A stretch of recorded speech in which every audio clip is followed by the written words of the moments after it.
बुंदेली कवि जगनिक का व्यक्तित्व एवं कृतित्व। पहला परिचय। जगनिक का समय विद्वानों ने 1165 से 1203 ईस्वी माना है।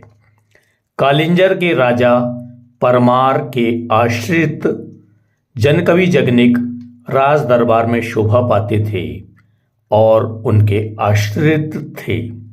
वीर गाथा लेखन परंपरा को समृद्ध करने में जगनिक ने ऐतिहासिक भूमिका निभाई है। कवि होने के साथ साथ जगनिक अपने राजा के सखा एवं कुशल योद्धा भी थे। दूसरा, दरबारी कवि। कालिंजर के राजा परमार के दरबारी कवि जगनिक ने महोबा के दो प्रतापी देशभक्त वीरों आल्हा और उदल के शौर्य एवं वीरता का वर्णन एक वीर गीतात्मक काव्य के रूप में लिखा, जिसे सर्वसाधारण आल्हा खंड कहते हैं। वस्तुतः इस ग्रंथ का मूल नाम परमाल रासो है, जिसे उन्होंने अपने आश्रयदाता राजा परमार की स्तुति में लिखा है। तीसरा, कलम के साथ साथ तलवार के भी धनी। चंदेलों की ओर से जगनिक आल्हा उदल को पृथ्वीराज चौहान के विरुद्ध लड़ने हेतु प्रवृत्त करते हैं। आल्हा इसी समय की वीरता व शौर्य का गुणगान करता है। वे काव्य के रचयिता भी हैं, साथ ही इस ग्रंथ के पात्र भी। उदाहरण देखें।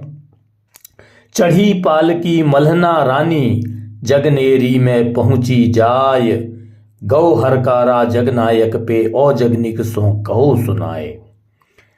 विपत्ति हमारी मेटन के हित, तुम आल्हा को लाए मनाए। चौथा, वीर रस एवं ओज के कवि। आल्हा काव्य में महोबा के प्रबल चंदेल सम्राट परमाद्रिदेव के मांडलिक नरेश, आल्हा उदल मलखान, युवराज ब्रह्मदेव, कन्नौज के राठौर सम्राट जयचंद और युवराज लक्ष्मण सिंह लाखन सिंह तथा पृथ्वीराज चौहान एवं उनके पुत्रों और सामंतों के साथ विभिन्न राजपूतों का लोमहर्षक अर्थात रोंगटे खड़ा कर देने वाला युद्ध वर्णन मिलता है।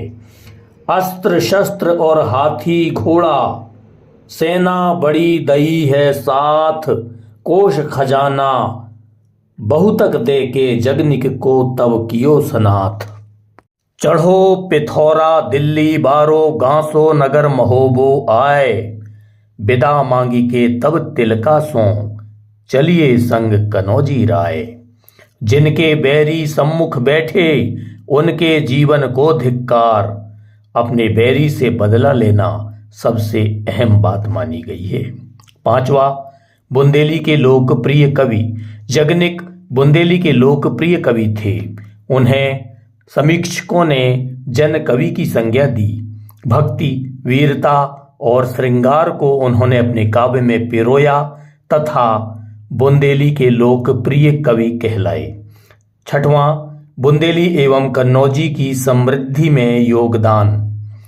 ईसे हम कनवज ना जई हैं, मोरो करो भरोसो नाय। आलखंड, बुंदेली और बुंदेलखंड के आसपास बोली जाने वाली कन्नौजी का प्रथम अर्ध ऐतिहासिक वीर कथात्मक काव्य है, क्योंकि इसके पूर्व एक भी ऐसा वीर काव्य अभी तक दृष्टिगत नहीं हुआ जो जन जन का कंठहार बने। इस प्रकार जगनिक ने बुंदेली के विकास एवं समृद्धि में अपना योगदान दिया। सातवां, राष्ट्रभक्ति। पय हम शपथ करत माता ये, हमरे वचन करो परमान, गिरे पसीना जहां लाखन को, दई हो तहां रकत को धार। 12 बरस लो कुक्कुर जीवे और 13 लो जिये सियार, बरस 18 छत्री जीवे आगे जीवन को धिक्कार। जगनिक विरचित आलखंड को पढ़कर या सुनकर भीरू से भीरू व्यक्ति में भी वीरोचित भावनाओं का प्रस्फुटन होने लगता है। यह वीर रस से युक्त, ओज गुण से संपन्न वीर रसात्मक काव्य है जो पाठक के अंतःकरण में राष्ट्रभक्ति के भाव जागृत करता है। इसमें राष्ट्रभक्ति, स्वामी भक्ति और कर्तव्य परायणता का अद्भुत समन्वय है। 8वां, सरल भाषा शैली। भाषा की सहजता और सरलता ने आलखंड को जन जन में लोकप्रिय बना दिया है। इसकी भाषा शैली आम जनमानस के समझ में आने योग्य, सुबोध गम्य है। उड़न बछेरा तैन रूठियो, नदी बेतवा के मैदान, कोड़ा चटको घोड़ा दंत को, उठ के ऊंची भरी उड़ान, कूच बोली लाखन ने दीनी, रणचंडी देवी को ध्याय। भाषा की सपाट बयानी जगनिक का वैशिष्ट्य है। विशुद्ध बुंदेली का सौंदर्य इनके काव्य को आकर्षक बनाता है। बुंदेली के साथ साथ उस समय के समाज में प्रचलित उर्दू, फारसी, तुर्की के शब्द भी इनके काव्य में सुशोभित हुए हैं। 9वां, श्रृंगार चित्रण। राजकुमारियों एवं रानियों के श्रृंगार का जगनिक ने विषय वस्तु अनुरूप वर्णन किया है। लाखन चढ़ी गए सतखंडा पे, जहां पे हती पद्मिनी नार, तिरछे नैननी निरखी छबीलों, कुसुमा बात कही मुस्काए। एक और उदाहरण देखें कि 12 राननी को इकलौता, है सो रहे को सबे सिंगार। इस तरह तत्कालीन रानियों के श्रृंगार का चित्रण जगनिक ने बखूबी किया है। 10वां, गौरव गाथा व शौर्य वर्णन। आलखंड में तमाम लड़ाइयों का जिक्र है। शुरुआत माणों की लड़ाई से है। माणों के राजा करिंगा ने आल्हा उदल के पिता जच्छराज बच्छराज को मरवा के उनकी खोपड़ियां कोल्हू में पिरवा दी थीं। उदल को जब यह बात पता चली तब उन्होंने अपने पिता की मौत का बदला लिया। तब उनकी उम्र मात्र 12 वर्ष थी।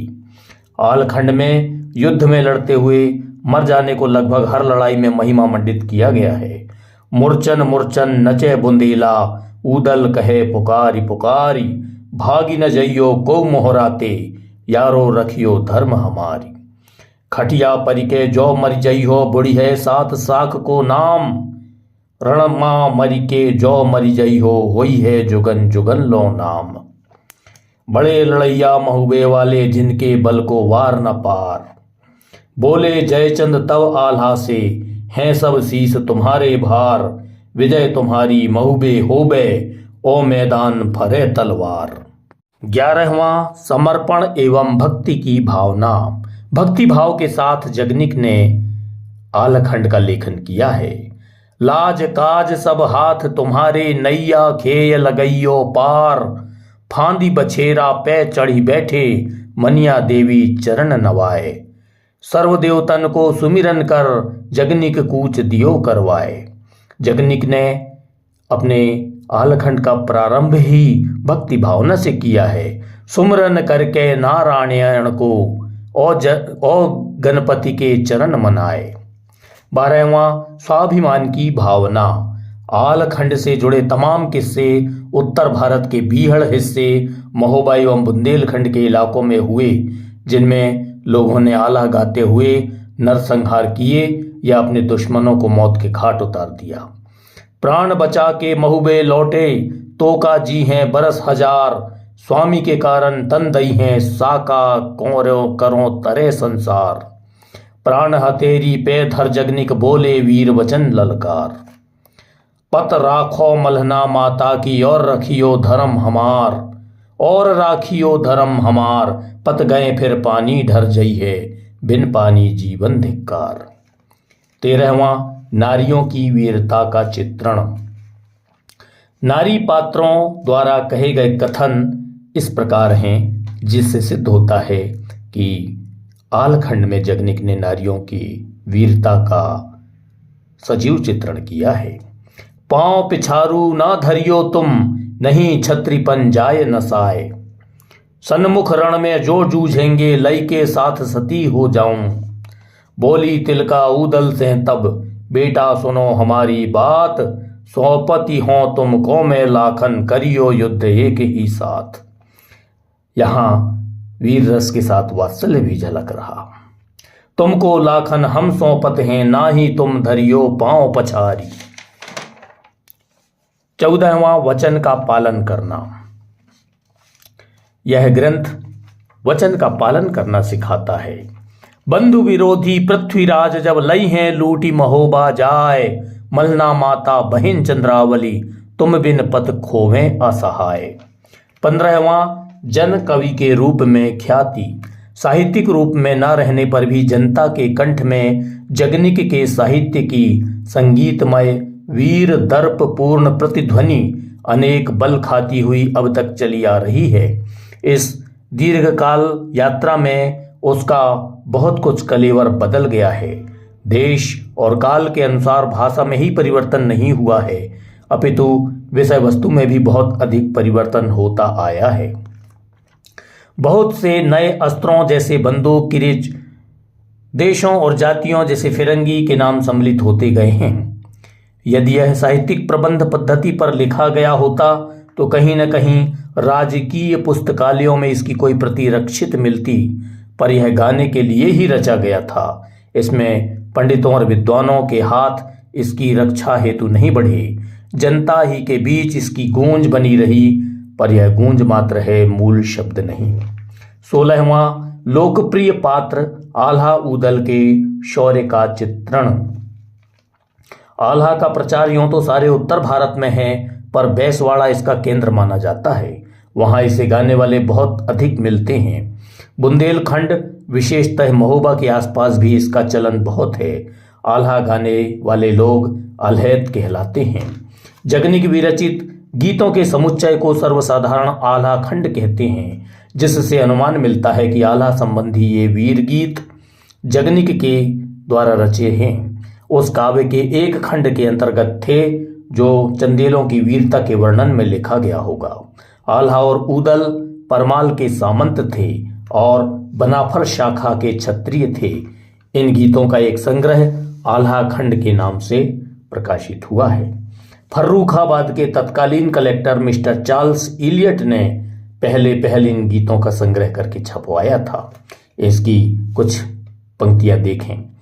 टंगी खोपड़ियां हैं बरगद पर, तलवारें हैं जमुना पार, दूली चंडी बाजे ताल, पांव पिछाड़ी देन न जाने, दूली चंडी बाजे ताल, जोरन में छतरी मारे ते नरक न जाए जिये के काल, आधी रतिया में पुकारे आल्हा नाम, बरखा सहे शीत और घाम। 17वां अतिशयोक्तिपूर्ण वर्णन। यद्यपि आल्हा में वीरता तथा अन्य तमाम बातों का अतिशयोक्तिपूर्ण वर्णन है, तथापि मौलिक परंपरा के महाकाव्य आल्हा खंड का वैशिष्ट्य बुंदेली का अपना है। महोबा 12वीं सदी तक कला केंद्र तो रहा है, जिसकी चर्चा इस प्रबंध काव्य में है। इसकी प्रामाणिकता के लिए ना तो अंतः साक्ष्य ही उपादेय और ना बहिर्साक्ष्य। अतिशयोक्ति के और उदाहरण देखें। जा दिन जन्म लयो आल्हा ने, धरती धसी 2.5 हाथ, डोली धरती धौसा धमको, सूरज रहे धुंध में छाए, और 7 लाख दल लय के महुबो, घेरो आए पिथौरा राय। 18वां तत्कालीन सामाजिक, आर्थिक व राजनीतिक दशा का यथार्थ वर्णन। जगनिक विरचित ग्रंथ में तत्कालीन राजनीति, समाज नीति तथा धर्म और अर्थव्यवस्था का पूर्ण परिचय मिलता है। 12वीं शताब्दी का इतिहास भी कल्पना के साथ व्यक्त हुआ है। वीर गाथाओं की परंपरा को समृद्ध करने में आल्हा खंड का ऐतिहासिक महत्व है। हिंदी भाषी प्रांतों के गांव-गांव में आल्हा के वीर गीतों की गूंज आज भी सुनाई पड़ती है। आल्हा खंड का कोई साहित्यिक रूप न रहने पर भी जन जन के कंठ से यह शौर्य गाथा वर्षा ऋतु के सावन भादों माह में जीवंत हो जाती है। उदाहरण देखें। पाती लिख भेजी चंदेला को, अपने हाथ पिथौरा राय, डांड पटइयो जो तुर तैना, तो महुबे को ले ये लुटाए। तुम्हें मुनासिब ये नाई है, पानी पियो महोबे आए, जा घर बेटी ब्याही तुमने, ताघर बांधी आए तरवार। उड़े चिरैया जो महुबे से चौड़ा, बाज देत छुड़ाए, ओ तुल तुल पानी महुबे जावे, दुख को कछु ठिकानो नाय। रोवे रैयत चंदेले की, हा हम कौन देश भग जाए। इतिहास में परमाद्रिदेव की कथा कुछ दूसरे ही रूप में है, परंतु आलखंड का राजा परमाल एक वैभवशाली राजा है। आल्हा और उदल उसके सामंत हैं। यह प्रबंध काव्य समस्त कमजोरियों के बावजूद बुंदेलों एवं जन सामान्य की नीति और कर्तव्य का पाठ सिखाता है। बुंदेलखंड के प्रत्येक गांव में घनघोर वर्षा के दिन आल्हा जमता है, आल्हा गाया जाता है। भरी दोपहरी सरवन गइये, सोरठ गइये आधी रात, आल्हा पावड़ा वा दिन गइये, जा दिन झड़ी लगे दिन रात। आल्हा भले ही मौखिक या वाचिक परंपरा से आया है, पर बुंदेली संस्कृति और बोली का यह प्रथम महाकाव्य है। जगनीक इसके रचयिता हैं। भाषा काव्य में बुंदेली बोली का उत्तम महाकाव्य स्वीकार किया जाना चाहिए। बुंदेली बोली और इसके साहित्य का समृद्ध इतिहास है और भाषा काव्य काल में इसकी कोई भी लिखित कृति उपलब्ध नहीं है। 19वां युद्ध का स्वाभाविक, रोचक एवं सजीव चित्रण। आल्हा एक कथा काव्य है जिसमें विभिन्न युद्धों के माध्यम से राष्ट्रभक्ति, स्वामी भक्त आल्हा और उदल की शौर्य गाथा को अनेक प्रकार से चित्रित किया गया है। कथा काव्य में कवि का मुख्य उद्देश्य सामान्य भाषा में सिद्धांत विशेष के प्रसारण का होता है। आल्हा में देशभक्ति और कर्तव्यपरायणता के साथ साथ निष्ठा, प्रेम की अभिव्यक्ति भी हुई है। कवि ने किसी महान एवं गंभीर उद्देश्य को अपने सामने नहीं रखा है, पर सामान्य शैली में बोलचाल की भाषा के द्वारा तत्युगीन क्षत्रियों को महत्वपूर्ण शिक्षा दी है। यह वीर रस प्रधान काव्य है। कथा निर्वाह कौशल तथा काव्यत्व दोनों का उचित समन्वय हुआ है। मानवता धर्म का पालन करना, अनीति का विरोध करना तथा भारतीय समान धर्म संस्कृति का उद्धार करने का उपक्रम इस कथा काव्य का संप्रेष्य है।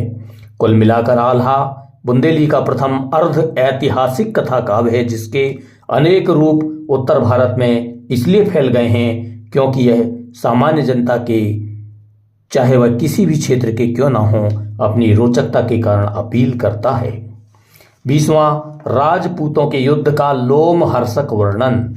आल्हा के संबंध में बुंदेलखंड के गांव-गांव में अलहैत ढोल के गंभीर घोष के साथ ये दो बातें अवश्य करते हैं। पहला, भरी दोपहरी सरवन गइये, सोरठ गइये आधी रात, आल्हा पवाड़ा वा दिन गइये, जा दिन झड़ी लगे दिन रात। और दूसरा, 12 बरस लो कुक्कुर जीवे और 13 लो जिये सियार, बरस 18 छत्री जीवे आगे जीवन को धिक्कार। कवि ने क्षत्रिय धर्म की वीरता और शौर्य का वर्णन किया है, जिसमें लंबी आयु की तुलना में गौरवपूर्ण और साहसी जीवन को अधिक महत्व दिया गया है। सुन के उदल उत्तर दीनो, माता सुनो हमारी बात, सौंपत नाही को छत्री को, निज दिन रहत काल को साथ। धन्य जन्म है वा छत्री को, परहित शीस दे कटवाए, जग में सुख के साथी सभी, दुख में बिरले होत सहाय। प्रकृति चित्रण। जगनिक ने आलखंड में यत्र तत्र प्रकृति का चित्रण भी किया है। 22वां ओज गुण की प्रधानता। 21वां प्रकृति चित्रण के बाद 22वां ओज गुण की प्रधानता। पुत्र का महत्व के बारे में कहा जाता है, जिनके लड़का समर्थ हुई गे, उनको कौन पड़ी परवाह। स्वामी तथा मित्र के लिए कुर्बानी दे देना सहज गुण बताए गए हैं। जहां पसीना गिरे तुम्हारो तह दे देऊं रक्त की धार। आज्ञाकारिता तथा बड़े भाई का सम्मान करने का कई जगह बखान हुआ है। एक बार मेले में आल्हा के पुत्र इंदल का अपहरण हो जाता है। इंदल मेले में उदल के साथ गए थे। आल्हा ने गुस्से में उदल की बहुत पिटाई की। हरे बांस आल्हा मंगवाए और उदल को मारन लाग। उदल चुपचाप मार खाते गए बिना प्रतिरोध के। तब आल्हा की पत्नी ने आल्हा को रोकते हुए कहा, हम तुम रहिबे जो दुनिया में, इंदल फेरी मिलेंगे आए। कोख को भाई तुम मारत हो, ऐसी तुम्हें मुनासिब नाए। इंद्र डोल जाए इंद्रासन से, और शिव डोल जाए कैलाश। लाखन डोलन के नाही है, जो लो तन में रही है सांस।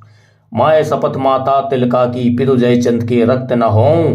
कटकटी मांस गिरे धरनी पे, पय ना धरों पिछारू पाओ। 23वां गेय पदों की रचना। आलखंड अपनी गेयता, लयात्मकता, सहजता, सरलता, सुबोधता और प्रवाहमयता के कारण अत्यंत रोचक और आकर्षक बन पड़ा है।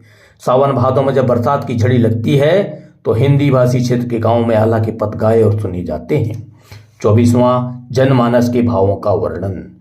सुमिरन करके नारायण को और गणपति के चरण मनाए, कहो मनउआ अब आल्हा को शारद मोह को हो सहाय। जनमानस के भावों का सुंदर, मनोरंजक, मनोहारी चित्रण होने के कारण ही आलखंड संपूर्ण बुंदेली समाज का कंठहार बना हुआ है। 25वां निष्कर्ष। वीर कथात्मक काव्य आलखंड के रचयिता निसंदेह जनकवि जगनिक हमेशा स्मरणीय रहेंगे। इनके इस ग्रंथ में ऐतिहासिकता की अधिकता एवं कल्पना की न्यूनता है। चित्रात्मक, गीतात्मक और बिंबात्मक आलखंड हमेशा स्मरणीय रहेगा। साथ ही स्वामी भक्ति एवं राजभक्ति का जब भी जिक्र होगा जनकवि जगनिक समादृत होते रहेंगे। सुनने हेतु शुक्रिया। नैनपुर, मंडला, मध्य प्रदेश, भारत से डॉक्टर राजेश कुमार ठाकुर।